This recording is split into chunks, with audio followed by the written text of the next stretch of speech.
RBI ने ब्याज दरों में कटौती की है। रेपो रेट में 25 बेसिस पॉइंट यानी 1/4% की कटौती का ऐलान रिजर्व बैंक की तरफ से अब से कुछ मिनट पहले किया गया है। रेपो रेट वो दर होती है जिस पर आरबीआई बैंकों को लोन देता है और यहां पर यह भी कहा गया है आरबीआई की तरफ से कि वो इसको आगे कस्टमर्स को, उपभोक्ताओं को इसका फायदा दें। सीआरआर कैश रिजर्व रेशियो में आरबीआई ने आज कोई बदलाव नहीं किया है। और हमारे साथ जुड़ गए हमारे संवाददाता अभिषेक शर्मा। अभिषेक, आपके रिपोर्ट में तो हमने देखा था कि उम्मीद जताई गई थी 25 बेसिस पॉइंट, वो तो मिल गई है, लेकिन जो जानकार चाहते थे कि 50 बेसिस पॉइंट तक की कटौती होनी चाहिए, वो नहीं मिल पाया। जी बिल्कुल, और 50 बेसिस पॉइंट के लिए कुछ एक्सपर्ट तो कुछ जानकार कह रहे थे कि ऐसा होगा, लेकिन बहुतायत में जो बाजार में लोग थे जानकार, वो ये मान रहे थे कि दरअसल जनवरी 2016 तक ये उम्मीद की जा सकती है कि आरबीआई धीरे धीरे इसको अगली बार जब कटौती की बात होगी तो हो सकता है कि बाकी तमाम चीजों को ध्यान में रखते हुए और 25 बेसिस पॉइंट रेपो रेट में कटौती करे। लेकिन इकोनॉमी के लिए, अर्थव्यवस्था के लिए ये खुशखबरी जैसी बात कही जा सकती है, क्योंकि जिन लोगों के होम लोन है, जिन लोगों के कार लोन है या जो उद्योग धंधे हैं, उन लोगों को अब सस्ता लोन मुहैया कराया जाएगा। आरबीआई की ये कोशिश चल रही है और जैसा कि सरकार अब तक प्रचारित करती रही है और सरकार भी मान रही है कि इन्फ्लेशन कुछ रुका है और उसी के मद्देनजर आरबीआई कह रही है कि ये फैसले लिए गए हैं। लेकिन जैसे कि आपने रिपोर्ट में बताया भी है कि जो मैंने कल रिपोर्ट फाइल की थी कि किस तरीके से बहुत दबाव है इस समय दो चीजों का। एक तो तेल की कीमतें जिसे इंग्लिश में वोलेटाइल बोलते हैं कि बहुत ज्यादा उतार चढ़ाव से भरी हुई हैं। अभी भी इस मामले में कोई भी पूर्वानुमान लगाना बहुत जल्दबाजी होगी कि तेल की कीमतें किस तरीके का रुख अख्तियार करेंगी। दूसरी बड़ी बात है कि तेल की कीमतों के साथ हमें ये भी देखना होगा कि रुपए पे बहुत दबाव है डॉलर के मुकाबले और उससे तमाम चीजें तय होती हैं। एक्सपोर्ट और इंपोर्ट, भारत में फॉरेक्स रिजर्व कितना होगा और इंपोर्ट और एक्सपोर्ट में क्या। जी अभिषेक, बिल्कुल यहाँ पर जब हम दबाव की बात करते हैं तो भी हाल ही में केंद्र सरकार के मुख्य आर्थिक सलाहकार ने भी कहा था कि कटौती होनी चाहिए ब्याज दरों में और आरबीआई भी कह रहा है कि इसका फायदा उपभोक्ताओं को मिलना चाहिए। आप बने रहिए हमारे साथ। बाजार के विशेषज्ञ धीरेन्द्र कुमार फोन लाइन पर जुड़ गए हैं।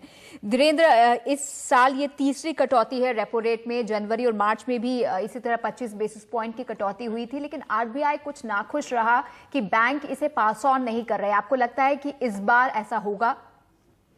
हाँ, मुझे उम्मीद है कि ऐसा होगा और उसके अलावा बाजार की उम्मीद थी कि शायद कटौती का जो दर है ये ज्यादा होगा। ये 7.5 से 7.25% किया गया है रेपो रेट, जो कि रेफरेंस रेट है, और ये मुझे उम्मीद है कि ये पास ऑन किया जाएगा। और खासकर आरबीआई के पिछले बार इसकी चर्चा करते ही थोड़ी मामूली कटौती देखी गई थी और इसका उपभोक्ताओं को थोड़ा बहुत फायदा मिलेगा। लेकिन जितनी उम्मीद थी, जिस तरह का सोचा जा रहा था कि जिस तरह से महंगाई पे काबू पाया गया है, उससे उम्मीद थी कि ये कटौती का दर शायद ज्यादा हो और वो अभी तक मटेरियलाइज नहीं हुआ है।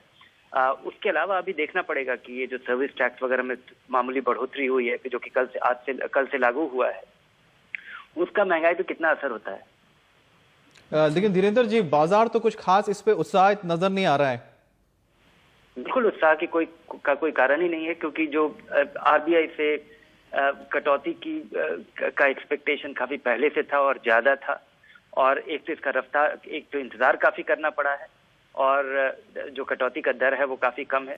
तो बाजार तो उत्साहित तब होगा जब देखा जाएगा कि ये लगातार 25 बेसिस पॉइंट का 2-3 क्वार्टर में लगातार गिरावट हो, ताकि जो कंपनियों का जो ब्याज का खर्चा है, जो इंटरेस्ट आउटफ्लो है, वो सब्सटैंशियली कम हो पाए। धीरेन्द्र जी, लेकिन आखिरकार ये बैंक क्यों इसको आगे पास ऑन नहीं कर रहे हैं? क्योंकि कटौती तो हो रही है जो कि रेपो रेट में।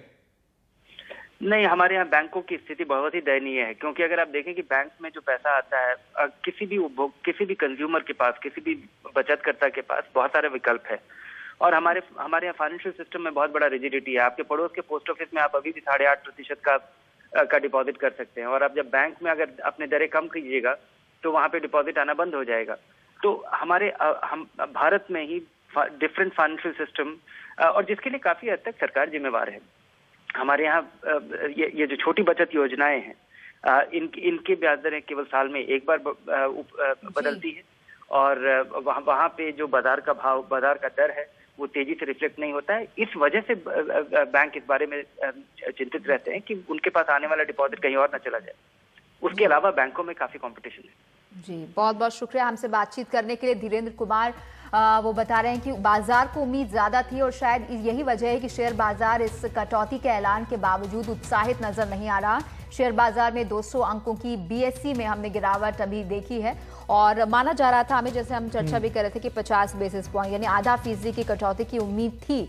और कई बैंकों ने भी कहा था कि अगर ऐसा होता है कि आधा फीसदी की कटौती और या फिर रेपो रेट के साथ साथ सीआरआर भी कम की जाती है तो वो इस कटौती को उपभोक्ताओं को देंगे। अभी तक ऐसा नहीं हो रहा था और इसे लेकर खास तौर पर आज आरबीआई के गवर्नर रघुराम राजन ने कहा है कि वो उम्मीद करते हैं कि बैंक इसे पास ऑन करेंगे, जो कि नहीं हो रहा था। हाँ बिल्कुल, कि लोन के लोन अगर देते हैं तो ज्यादा से ज्यादा हो सकता है कि लोन के परसेंटेज में कम कर दे, लेकिन सीआरआर जैसे कि कैश रिजर्व रेशियो की हम बात करते हैं, अगर उसमें अगर थोड़ी कटौती होती तो ज्यादा लिक्विडिटी मार्केट में जा सकती थी।